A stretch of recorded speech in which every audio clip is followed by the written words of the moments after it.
The morning had already been hectic for Emily Carter, a 32-year-old schoolteacher from Columbus, Ohio. She had been preparing for her long-awaited trip to Los Angeles, where she was invited to speak at an educational conference. It was the kind of opportunity she had dreamed about for years, sharing her classroom innovations with other teachers across the country. She had packed neatly the night before, set multiple alarms, and even arranged a taxi in advance. Still, life had a way of testing her. Her phone buzzed at dawn. Her colleague, Mr. Walters, had fallen ill and begged her to substitute for his first class. Emily's heart softened instantly. She knew she was already cutting it close for her flight, but the thought of her students waiting with no teacher at all troubled her. Against her better judgment, she agreed. She handled the lesson with calm efficiency, watching the clock tick closer and closer to her departure. The second the class ended, she rushed out, grabbed her suitcase from home, and called another cab. By the time Emily reached JFK Airport in New York, her nerves were on edge. The sprawling terminal was buzzing with hurried travelers, families with strollers, businesspeople tapping furiously on laptops, college students lugging backpacks twice their size. Her own flight to Los Angeles was flashing, final boarding call, on the giant departure board. Her pulse quickened. She clutched her boarding pass and sprinted toward the security line, weaving through the crowd. Every second felt like an hour. She managed to get through security with only a minor delay, slipped her shoes back on, and grabbed her tote bag. She was almost there. She could already see the sign for Gate 42 at the far end of the terminal. Just as she started running again, a sudden commotion stopped her in her tracks. An elderly man, dressed in a slightly rumpled suit and leaning heavily on a wooden cane, was struggling with a rolling suitcase near the escalator. The bag had tipped over, its zipper half open, spilling papers across the floor. The man's face twisted in pain as he bent awkwardly, trying to retrieve them. His cane wobbled, and for a terrifying moment, Emily thought he might fall backward down the escalator steps. People streamed past without so much as a glance. Some avoided eye contact, others muttered under their breath about being late themselves. Emily's breath caught. She looked back toward her gate. She still had a slim chance to make it. If she ignored this man, she could be on that flight, sitting in her seat, one step closer to her dream. But another voice echoed louder in her mind, the voice of her late mother, who had raised her with the simple rule, never walk away when someone truly needs you. Flights can be replaced. People can't. Emily dropped her tote bag and rushed forward. "Sir, let me help you," she said gently. The man looked up, his face lined with age and fatigue. Relief flickered in his eyes. "Oh, bless you, dear. These old hands aren't as steady as they used to be." She crouched down, carefully gathering the scattered papers and tucking them back into his worn leather briefcase. Then she lifted his suitcase upright and steadied his arm as he regained balance. "Do you have a gate number?" she asked. "Gate 19, he said breathlessly. "It feels like it's a mile away." Emily glanced in the direction of her own gate, so close yet so far. She swallowed hard, her heart tugging in two directions. Then she slipped his arm into hers. "Come on, we'll get you there." They walked slowly, his cane tapping against the polished floor, his steps uneven but determined. Emily adjusted her pace to match his, offering quiet encouragement. Around them, the terminal buzzed with the usual chaos, announcements blaring overhead. Families arguing about snacks, a child crying near a vending machine. But in that moment, it felt like the entire world had narrowed to this small act of kindness. The man talked softly as they moved. He mentioned he was flying to Boston to visit his granddaughter, whom he hadn't seen in nearly 2 years. "She just started college," he said proudly. "Smart as a whip, that girl.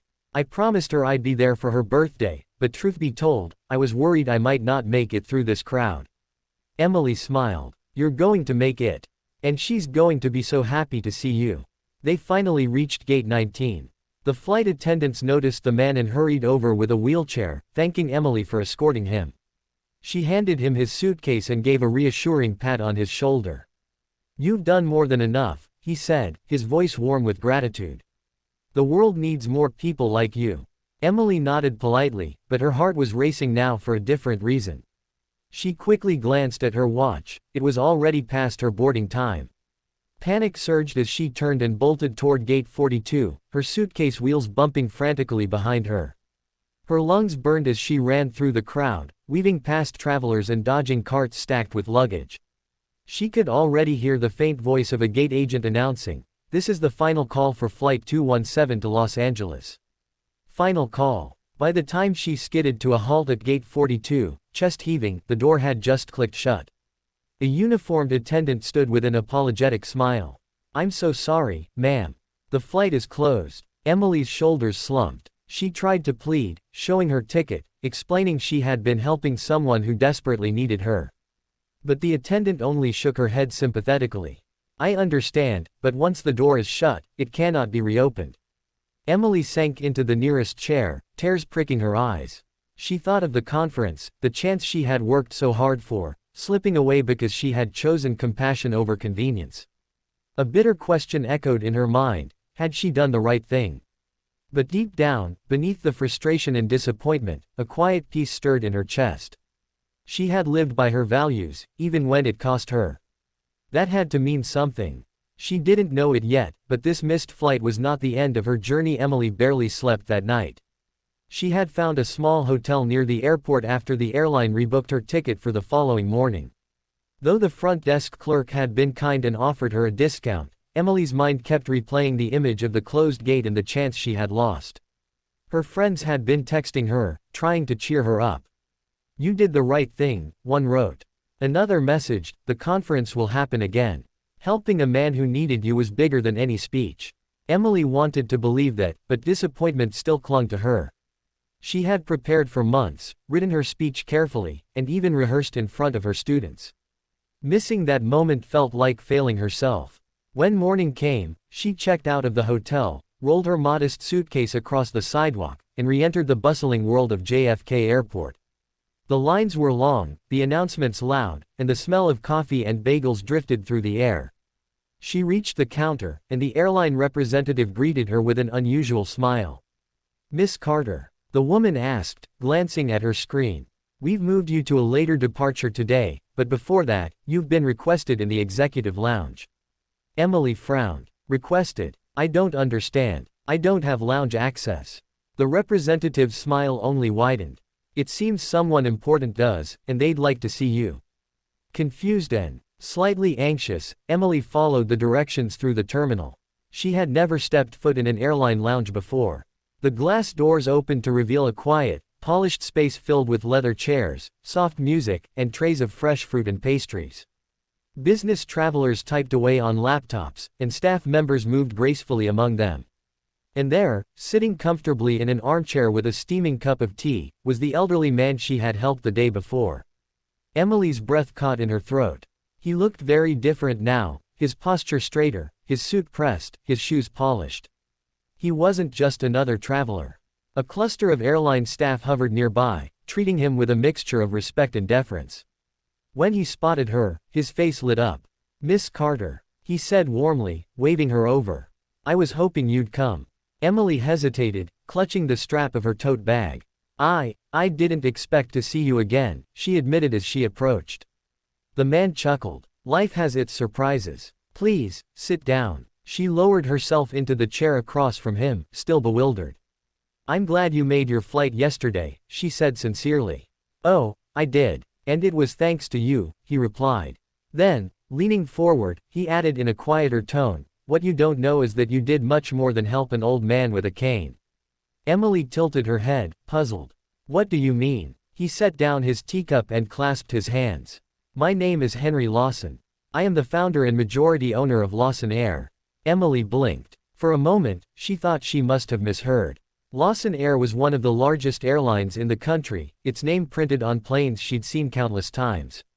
She stared at him, trying to reconcile the powerful title with the frail man she had steadied through the terminal. You own the airline?" she asked, her voice barely above a whisper. He nodded, a twinkle in his eye. "That's right. Though these days, I leave most of the daily operations to younger hands. Yesterday, I wanted to experience travel the way my passengers do. No entourage, no assistants. Just me, a briefcase, and a ticket." Emily felt her cheeks flush. "I didn't know," she said softly. "That's exactly the point," he replied. "You didn't help me because of who I am. You helped me because it was the right thing to do." Do you know how many people walked past me? Dozens. Some even looked me straight in the eye and chose not to stop. But you gave up your own chance at making a flight to steady me. That tells me everything I need to know about your character. Emily tried to protest. I didn't think of it as anything special. I just couldn't walk away. He leaned back with a knowing smile. And that, Miss Carter, is precisely why it was special. Before she could respond, a young assistant stepped forward and handed her a sleek envelope embossed with the Lawson Air logo. She opened it hesitantly, her eyes widening as she read. This is, she stammered. A lifetime travel pass. Henry nodded. For you and your immediate family. You'll never have to worry about buying a ticket again. Anywhere we fly, you're welcome. Emily's hands trembled. I don't know what to say. Say nothing, Henry said gently. Just promise me you'll keep living the way you do, choosing kindness even when it costs you. The world is desperate for people like that. Tears welled in Emily's eyes. She thought of her students back in Ohio, of her late mother's words about kindness, and of the crushing moment she had felt when she missed her flight. Now, sitting here, she realized that what had seemed like a loss had turned into an extraordinary blessing. Thank you, she whispered, her voice thick with emotion. Not for the pass, though that's incredible, but for reminding me that doing the right thing matters. Henry raised his teacup in a small toast. To simple acts of goodness, he said. Emily lifted her water glass in return, smiling through her tears. Later that afternoon, when she finally boarded her rebooked flight, she settled into her seat with a calm she hadn't felt in days. The disappointment of missing the conference no longer stung. She realized that life had handed her a bigger story than any speech she could have given. As the plane lifted into the sky, Emily gazed out the window and thought about the moral of her journey. True goodness is never wasted. It circles back in ways we can never predict. It was the beginning of a greater one.